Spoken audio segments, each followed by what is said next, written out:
सदाशिवसमारम्भां शङ्कराचार्यमध्यमाम् अस्मदाचार्यपर्यन्तां वन्दे गुरुपरम्पराम् श्रुतिस्मृतिपुराणानाम् आलयं करुणालयं नमामि भगवत्पाद शङ्करं लोकशङ्करम् शङ्करं शङ्कराचार्यं केशवं बादरायणं सूत्रभाष्यकृतौ वन्दे भगवन्तौ पुनः पुनः।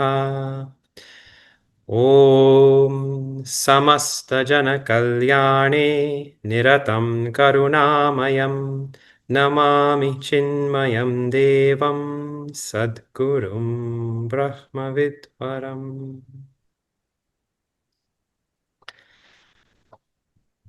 All right.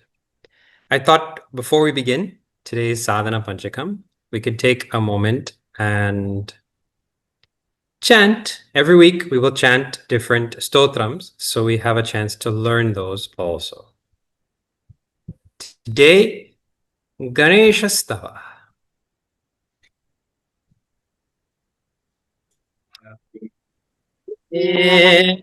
Vikalpam Nirakaramekam. Again.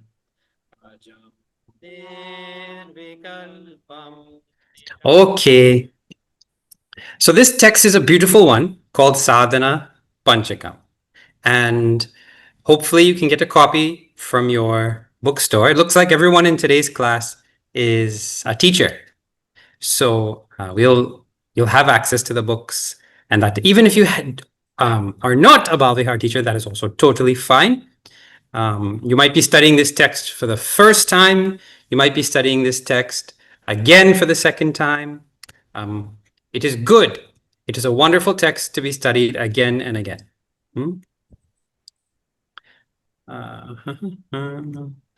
Right. Okay. So today being like a restart after a long break, we will spend a little bit of time on introductory points regarding the text. It is said it is authored, it is revealed by, given by none other than Bhagavan Adi Shankaracharya. So what does that mean for us? Many times, especially if you have been studying for a long time, you might become what you call used to and take for granted what it means to study a text by Bhagavan Adi Shankaracharya.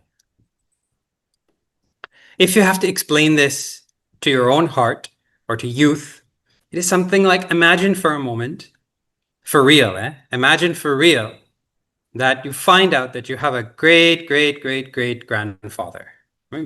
Take 5 greats. So 5 generations ago, your grandfather was a world-renowned king, noble being. And he has written a letter for you. The letter begins, dear great grandson or granddaughter. Maybe he's written one letter for every generation. So he has written a letter for you. And in it, he reveals what the secrets were for his own accomplishments, the secrets for his own greatness.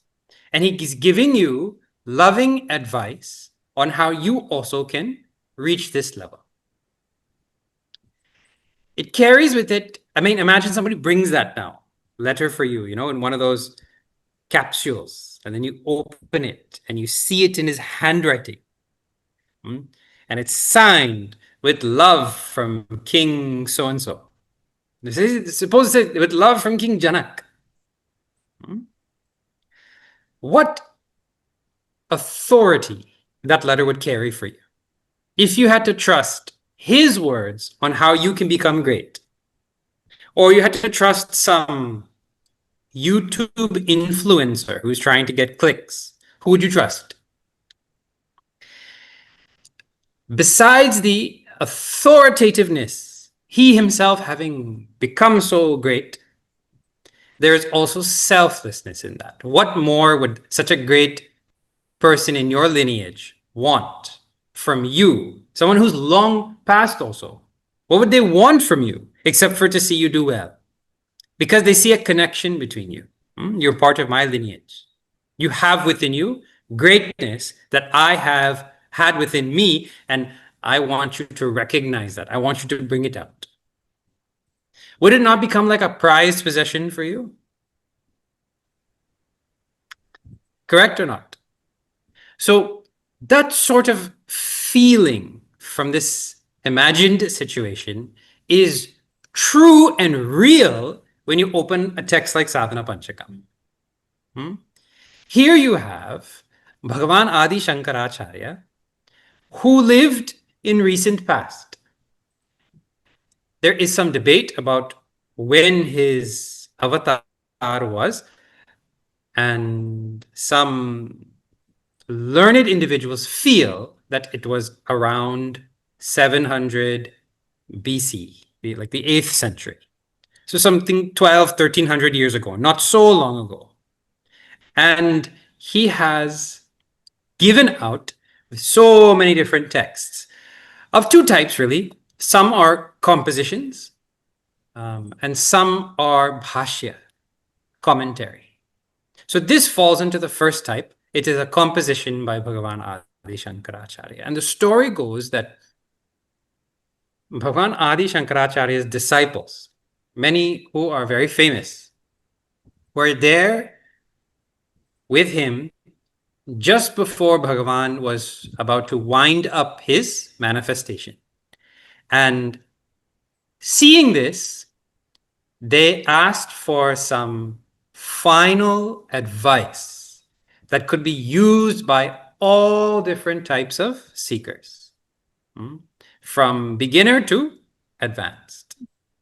And so Bhagavan gave out this Sadhana Panchakam.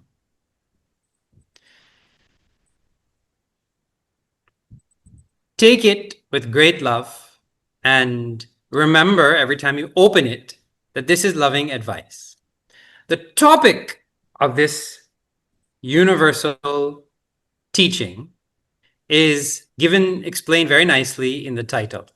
Sadhana Panchakam means a group of 5 verses about spiritual practice. That's the literal meaning. Sadhana Panchakam. Panchakam means a group of 5. Like Dvikam means a pair. And Dashakam will mean a set of 10. Right? Panchakam means a group of 5. 5 shlokas, not 5 sadhanas, 5 shlokas. Madhurashtakam is famous. That will be 8 verses on Bhagavan Shri Krishna, Madhuradipate. So it is 5 verses on sadhana. Now, who is it for? When we say all seekers, we mean to say that because the text really is a roadmap of sadhana, of spiritual practices, it can be used by beginners. People who are brand new on the path will get in. A roadmap means what? See, I am old enough to have actually opened a map. When our family used to drive from Toronto to New York, we used to get from CAA these big maps and chart out the route, which bridge we're going to cross, and we'll take I-90 or we'll go through the Adirondacks or whatever, right? In those days, we used to do that. That is totally gone now. I don't think any one of our younger students has even seen a roadmap besides something like Google Maps. But whether you're using a GPS or an actual roadmap, it tells you where you are, or you have to find where you are. You have to know really where you want to go and how to proceed, right? The map has to tell you all of this. Sadhana Panchakam reveals all of this. It tells us how to make progress on the path. It tells us where to begin, and it tells us where really the goal of life is. All of it is revealed there, which is important. I mean, honestly, truly speaking, when we're sitting relaxed and we ask ourselves, what is my goal of life? What am I really trying to get at? And do I really know the means to get there? It is not so clear to us. We get lost. Because it gives such a clear understanding, everything else that new sadhaka will study will already be covered here in Sadhana Panchakam. The rest of all of the texts in spirituality, in Vedanta, including Bhagavad Gita and Upanishad and everything, it all will just serve to expand on Sadhana Panchakam, because it is the whole roadmap. So this is the benefit. It gives clarity. It gives positioning. Where am I and where do I need to go? And that gives inspiration. When a person is convinced about a goal, like they feel convinced about a goal means they feel identified. This is what I want. I desire it. One. And the person knows this is how to get there and I can do it. Naturally, there will be inspiration. This is seen very well when the ice cream truck comes around. You want, I mean, the young child wants ice cream all the time. Anytime is a good time for ice cream. Before dinner, after dinner, in between dinner, breakfast also. Anytime is a good time for ice cream. But so when they hear the jingle of the truck close by, the desire arises. There is something I want, and the desire arises because I can get it. It is close by. So the amount of inspiration and energy, the child who's sitting there and has no energy to do anything, and when they hear the jingle and they know it is around the corner, the kind of inspiration that comes is a simple testament to the psychological fact that when we know our goal and when we feel we know how to get there, we feel inspired to do, to get at it. So this is all delivered by the text Sadhana Panchakam for someone new. And for someone who has been studying for a long time. The text offers the way to continuously keep that knowledge with you. That knowledge you have gained from long study, the person who wants to abide in it, to continuously have it. The text is revealing these are the sadhanas to do that also, to abide. So the text is for everybody.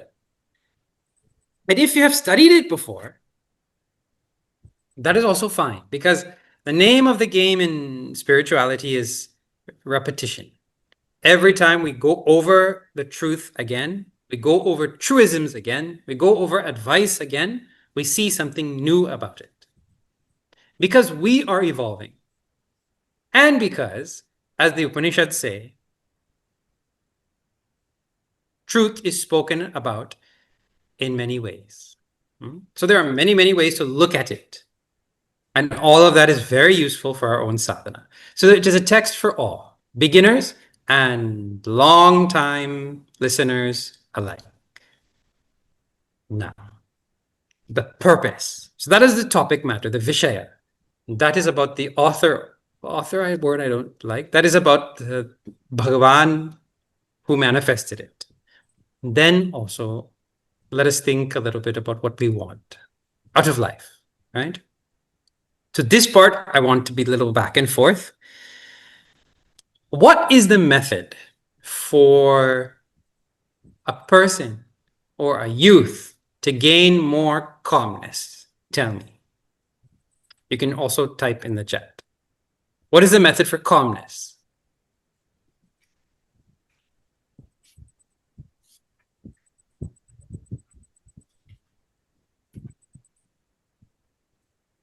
What is, okay, so if typing is difficult. Giving them what they want.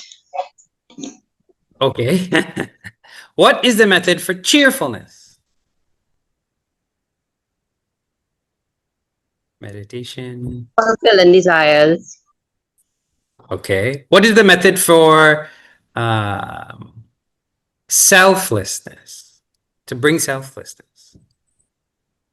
Some motivation in it. Humility. Humility. What is the method to stave off procrastination?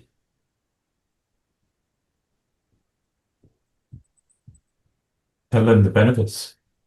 Contentment. Hard work. What is the method to anchor one's mind when life is difficult and proceed?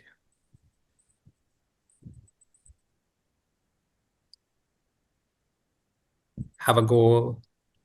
So, like this, there will be a long list of valuable inner qualities, including other things like kindness, devotion, discipline, forgiveness, the ability to be objective, the ability to prioritize. All of these qualities of mind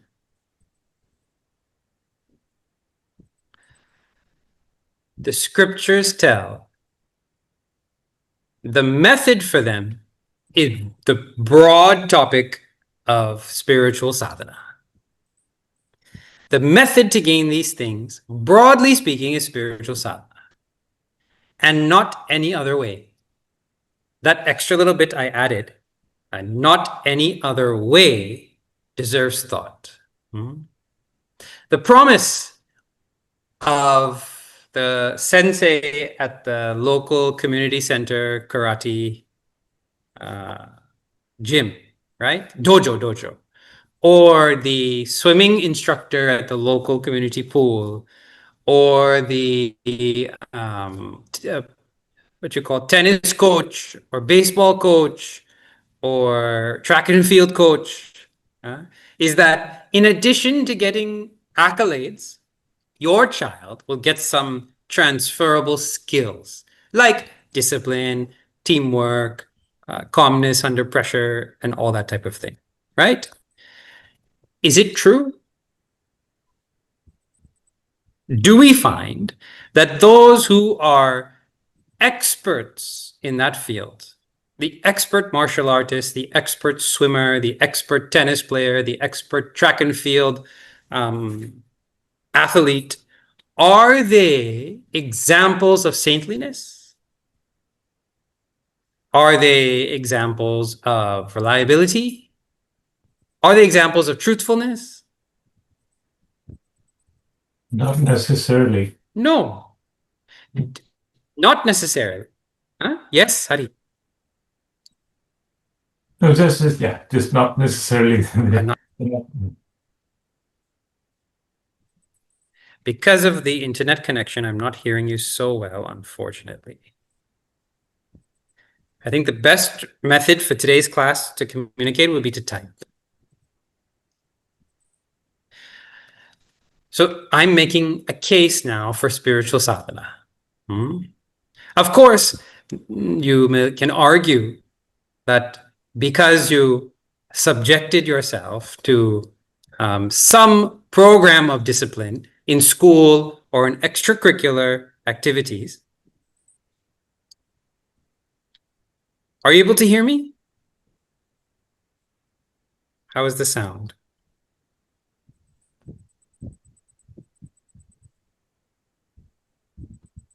Okay, sound is all right. Thank you. Because of your submitting yourself to that, you might argue that as a result, I have a bit more discipline. But the transferability of any of these inner qualities depends entirely on how much of your own personality you poured into it. Meaning to say, if you practiced some of the spiritual sadhanas that are given in scriptures, along with what is being practiced outside, then you would get the benefits. For example, in spiritual sadhana, Gurudev talks profusely about integration, that one's thought, word, and actions should all be aligned. So to the extent that, suppose the swimmer decides that let my actions be towards swimming, let my food intake be towards swimming, let my speech be towards swimming, let my mind be towards swimming, to that extent they will find that the practice of being a swimming athlete has spilled over to other areas of their life. But what did it there was integration, not the outside sadhana. And just by virtue of the fact that at the end of the day, even the best of the best of the best in any other practice still falls way short of great saints and sages or noble leaders or selfless family members who give for the welfare of others.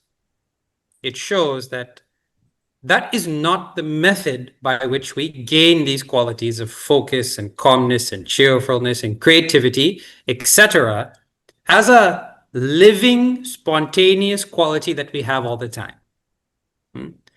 You can invoke it maybe in a game or invoke it in a situation, but afterwards, gone.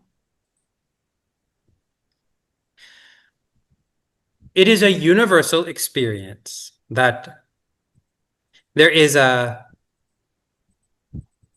goal that I have, there is something I want to achieve, and then also there is likes and dislikes that don't allow me to do it. We all have goals and aims for ourselves that we haven't accomplished because, well, another part of my personality becomes an obstacle. Correct or not?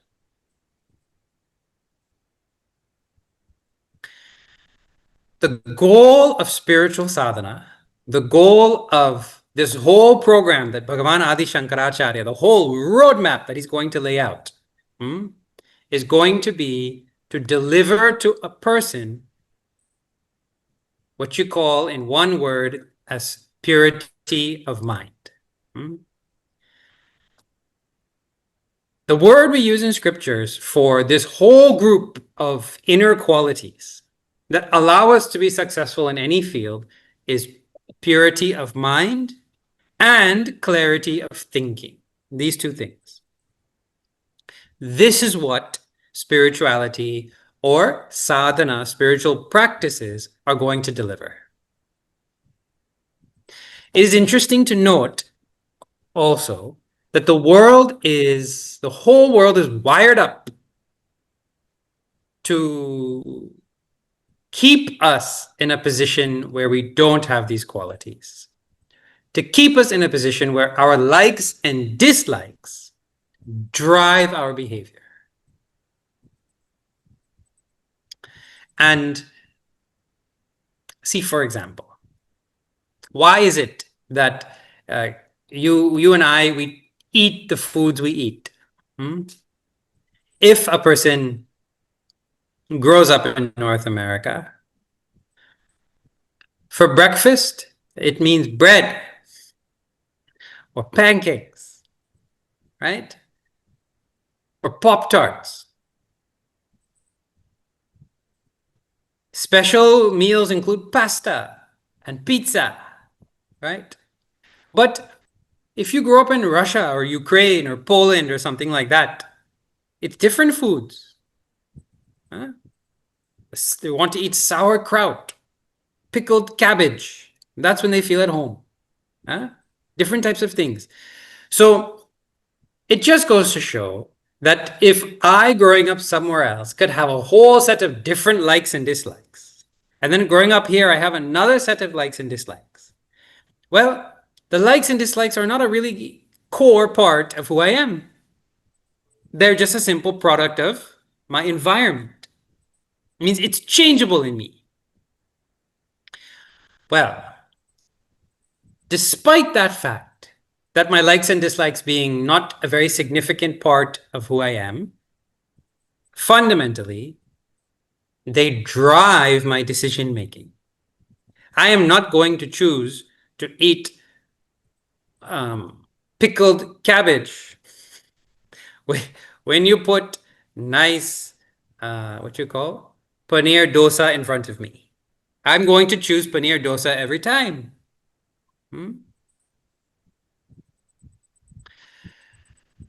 That reality has been taken advantage of by what you call capitalism.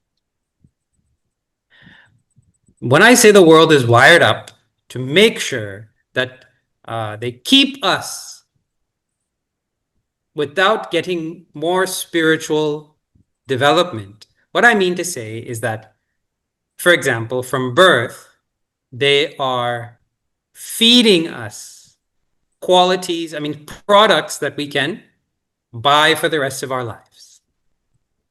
There is a plan in mind for everybody. And you can go and research it. I find it so interesting. We all like the Chiquita banana that you get. That banana means banana. But living here in South America, where all the other types of bananas are available, and knowing that if you just go back like 60 years or so, the other types of bananas were available in Canada also, or available to the market.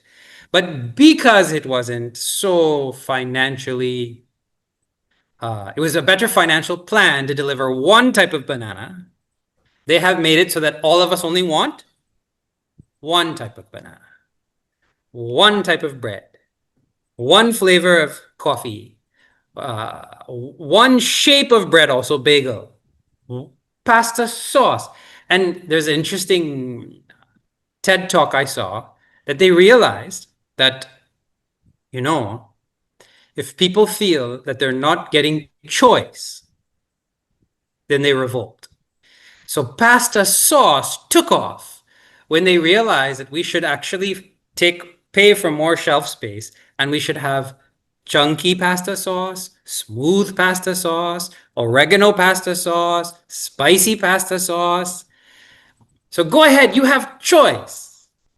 You can go and get a plain bagel, a sesame bagel, a blueberry bagel, but it is bagel because in the factory, well, I have just one basic ingredient, pasta sauce, and I sprinkle a few different varieties in, and I can sell it to you as something different. So it is not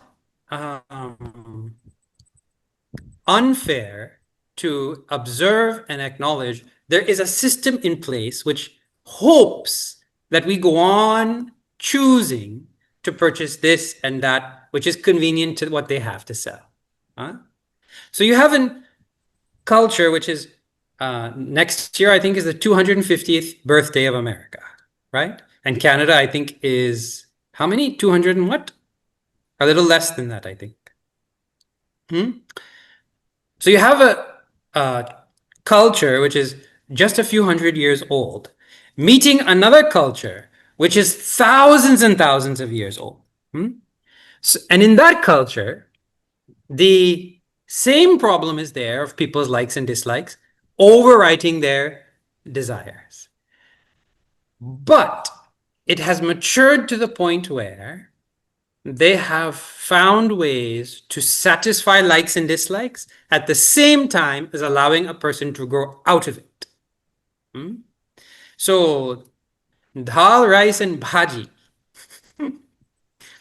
is simple food, and they have variety of different sweets and sour and pickle. You put it together. It is simple. It is at that time easily to grow and maintain and all that. And it will, if it is sattvically prepared, it will allow you to eat less, go longer without food, all this type of thing, right? So it actually is not designed to make you dependent.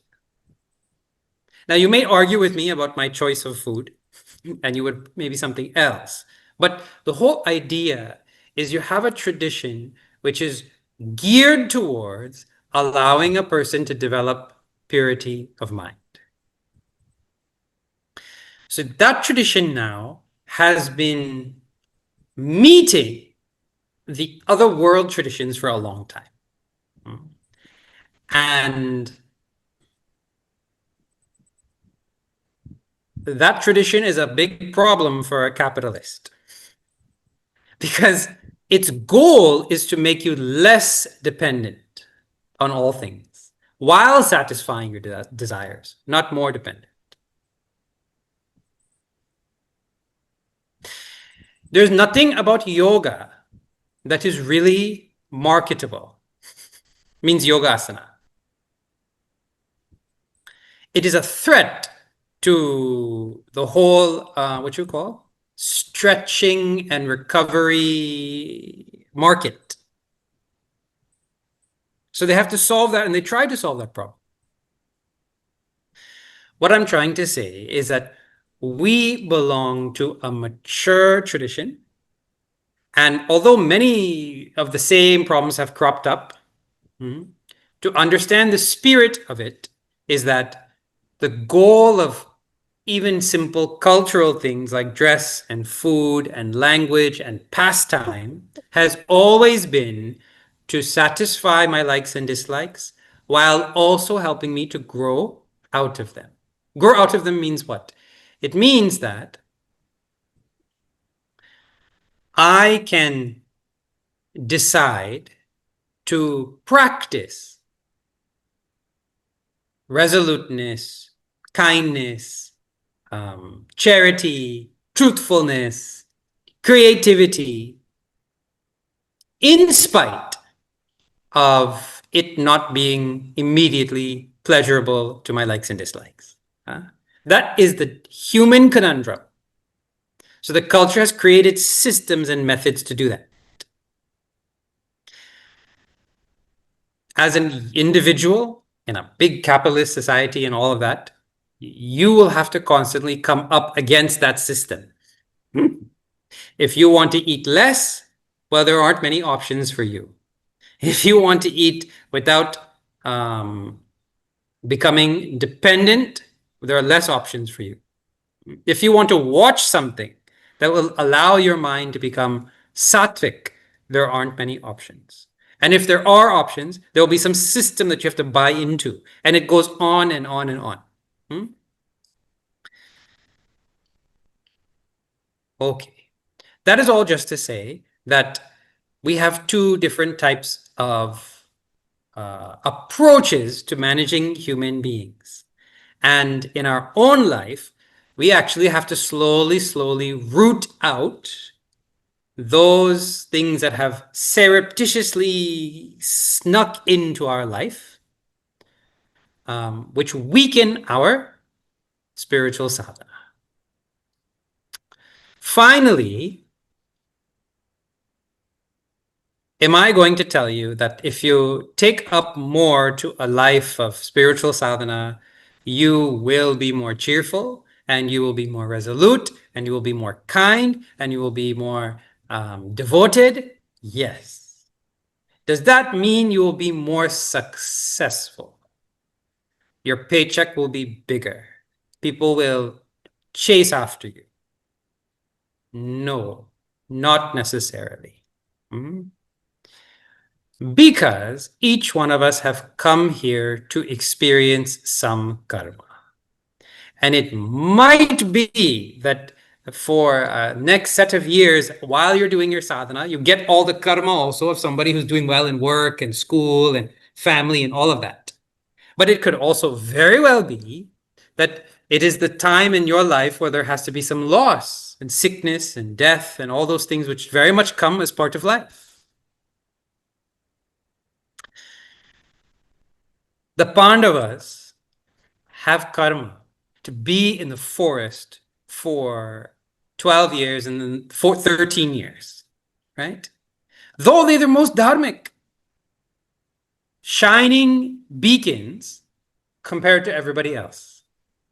Attractive, capable. But because of their relative purity of mind, even in difficult situations, they showed that it is that mind which allows them to make a success even out of the problem. So the promise is not that you will necessarily be successful, but it will be that you can respond successfully to whatever comes. That is the promise. It goes something like this, that you will become the kind of person where wherever you go, you make a glorious something out of that situation. You walk with truthfulness and kindness and resoluteness. You walk with creativity. People, when they meet you, they feel, this is a trustworthy person. I would like to do something for them. You also do for them. And around you, whatever situation you are, it becomes something great.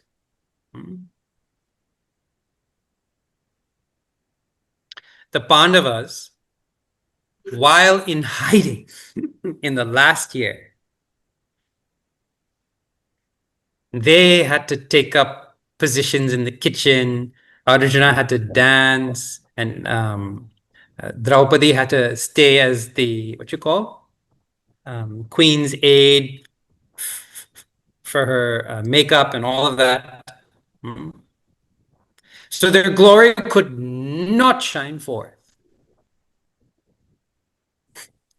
But yet, finally, at the end of that, they saved a kingdom and created allies and everything.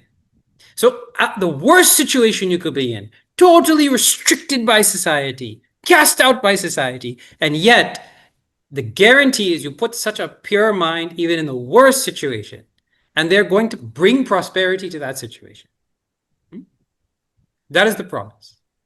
There is no greater gift you could give yourself, society, a child, than in leaving in them a pure mind. Now, purity is a big bucket, and it's very vague. So I tried to point out a little bit what it means.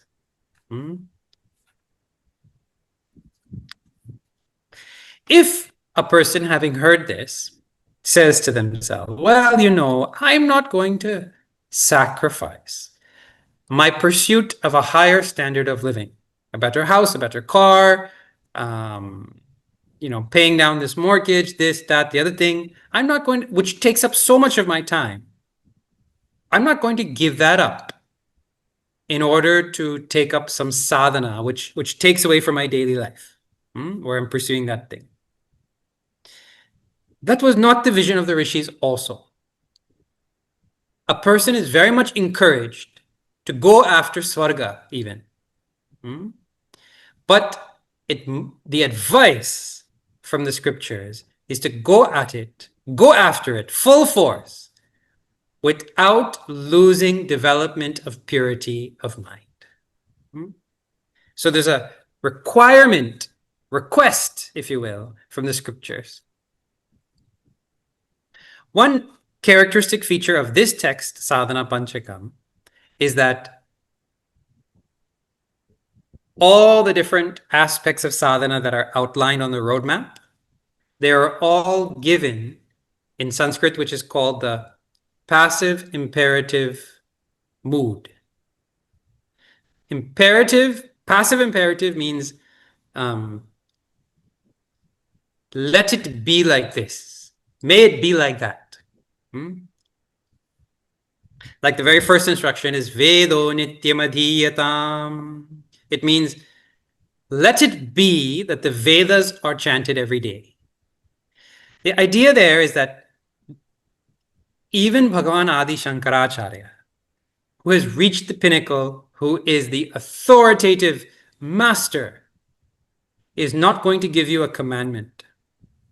He's going to give loving advice, as your great, great, great, great king grandfather would have. Not commanding you, saying that it would be wonderful if you could do this. I see this is for your benefit. My wish and hope is that you practice this to get the benefits for yourself. That is one of the characteristic features of the text. So whatever it is you want, the idea is like this. Even if you want to go and get that thing and achieve this other thing and live in this great standard of living, the scriptures have a tone to it. Go after it. But our wish for your own welfare is that at no point is your purity of mind sacrificed. So there are methods and ways to get both. If one sacrifices their purity of mind, for sake of going after some goal, what will be the result? It comes like, see, one feature about purity of mind is that the person remains calm, right? So a person forgoes a lifestyle that allows them to be calm because they don't have time to work on that part of themselves. To become a great professor or lawyer or a TV personality or something, yelling at the screen all day. But when they go home, their mind's still yelling.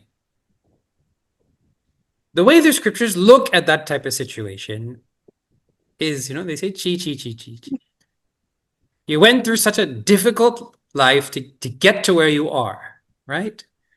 And finally, in the end, it will go away. There'll be another TV personality. There'll be another professor, right? There'll be someone to replace you. And in the end, you're left with a mind which is difficult. So you really didn't make any progress. Finally speaking. Like you went to university and you struggled and you passed all the exams and you got your degree. But if anybody asks you about what it is you studied, you're like, don't ask me. I don't know how I got through. I don't know what I did, but I got through. So you say, chi, chi, chi. I mean, the real benefit, you could have also learned how to master your mind a little bit, how to learn, how to study. So all that is gone. You didn't get what you could have, the maximum out of the situation. Now, the techniques to live a life where one's own mind becomes their friend, ally, and capable of turning success in the outer world, making success out of any situation. The method for doing that is not haphazard. This is a very systematic method is given, right? So that is how the text proceeds. The text also, although it is 5 verses, and the 5 verses really are there to give 2 benefits, I told. Purity of mind, in Sanskrit called chitta shuddhi, and clarity of thinking, in Sanskrit you can say buddhi nishtaya, a conviction of understanding, clear conviction of understanding, or viveka, if you want, but clarity of thinking and purity of mind. So the text actually has 2 steps. If you think of the text as a ladder, as a progress towards a goal, it has step 1, purity of mind, then step 2, clarity of thinking. That takes you to the final step, which is moksha, which is the destination. That's it. Nothing else to say about Sadhana Panchakam. 2 steps. But then a person will say, no, my feet cannot make such a big leap. I can't climb such a big step. So instead, the text is broken down from those 2 steps into 40 steps. Wait a minute. First you said Panchakam, a group of 5. Then you said basically that group of 5 talking about 2 things. Now you introduce the word 40. Well, the text is like this. There are 8 sadhanas given in each verse. So 8 by 5 is 40. So Bhagavan Adi Shankaracharya must have giggled to himself when it was titled Sadhana Panchakam. From the outside, this is, I can do 5. Meanwhile, he has written 40 in that. This happens all the time in Vedanta. You study Tattva Bodha in the beginning, and they tell you there are only 4 qualities you need as a student. Sadhana Chatushtaya. 1, 2, 2. When you get to the 3rd quality, right? They say actually the 3rd quality is made of 6 qualities. So it becomes like 9.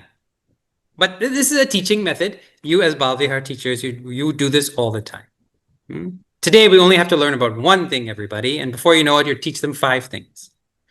So whether you prefer to have 2 steps or 40 steps or 5, you can choose. But that is what the text is. It contains these 40 loving advices. All of them either leading to purity of mind or clarity of thinking or a bit of both. Finally, purity of mind is needed for spiritual growth, for realization. Mukti. And scriptures will tell that whatever it is we do, whether it is you want to eat something, you want to say something, you want to watch something, you want to itch, whatever we want to experience in life, all of it is none other than a deep-seated desire for mukti. This is what the rishis say. It's just coming out in this method, that method, based on our current level of understanding. If a person doesn't appreciate, doesn't feel in their heart a burning desire for mukti, the rishis say, that is fine, don't worry.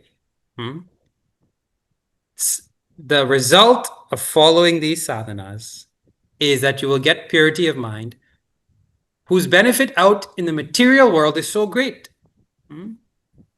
You will be the type of person, no matter what the situation you bring, glory to it. As a person matures and becomes more pure, it is a natural thing that they seek out mukti. Something like how when the child is like 1 to 3, they're interested in experiencing things for themselves. If there's something, they want to put it in their mouth, they want to hold it, they want to bang it, they want to see it, they want to experience it. But once they get like into the 6-year-old business, that is boring for them. They want to experience things with other people. They have evolved psychologically, and their ability of holding and tasting and doing wants to be now expressed with others.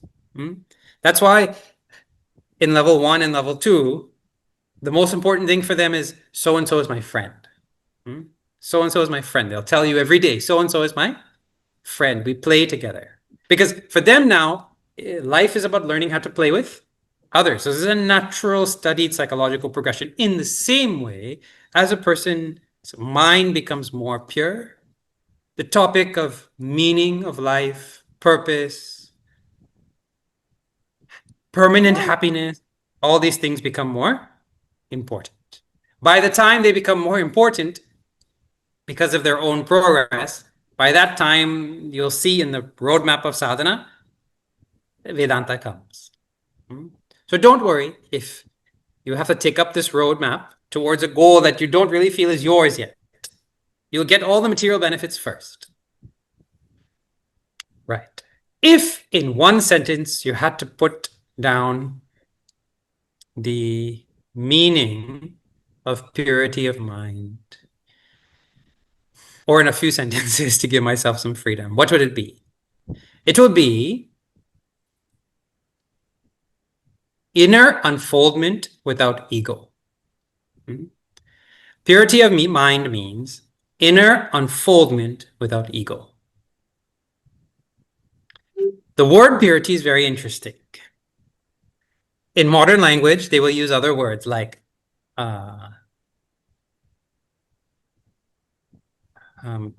right?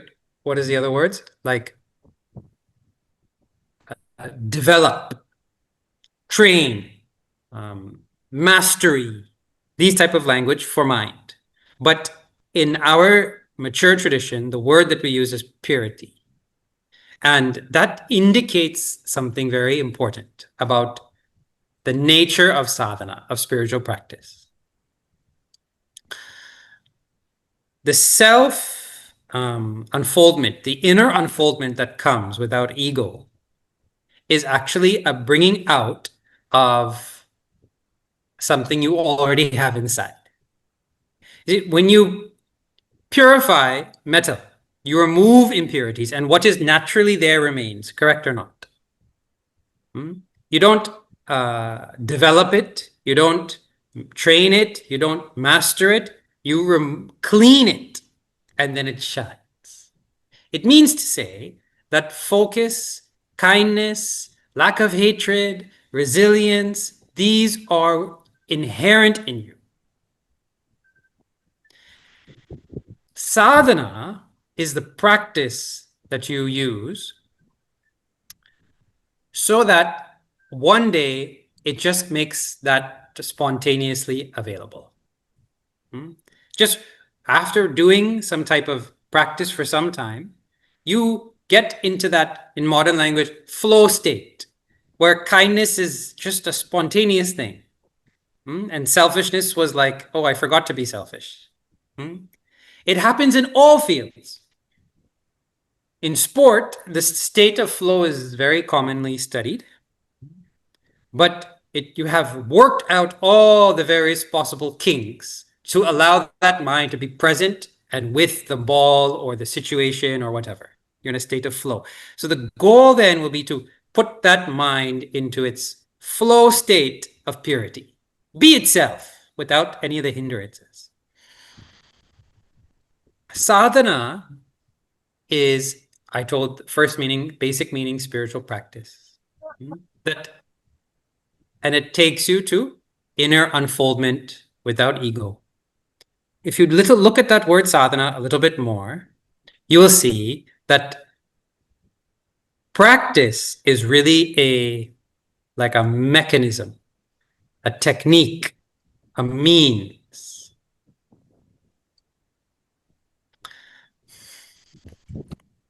See, our time is gone. We'll have to leave it here. What we saw today we saw the purpose of the text and what it's supposed to deliver. It's going to make me successful in any situation and also prepared to gain knowledge and hold that knowledge. That is called mukti. The subject matter is spiritual practice. It will be 40 verses on a roadmap of different practices in Hinduism. Who is it for? It is for a beginner and for a long time practitioner also. The author has written this with you and I in mind, selflessly, and as an authority on how to reach there. And what exactly is sadhana, spiritual practice? How does it work? And a little bit more about the benefits. We only saw the benefits to ourselves. We didn't see the benefits to the world of practicing sadhana. We'll see next week. Okay. All right. So now I'll close and I'll stay back if there are any questions. Om Purnamadah Purnamidam Purnat Purnamudachyate Purnasya Purnamadaya Purnameva Vashishyate. Om Shanti Shanti Shanti. Harihi Om Shri Gurubhyo Namaha. Harihi Om.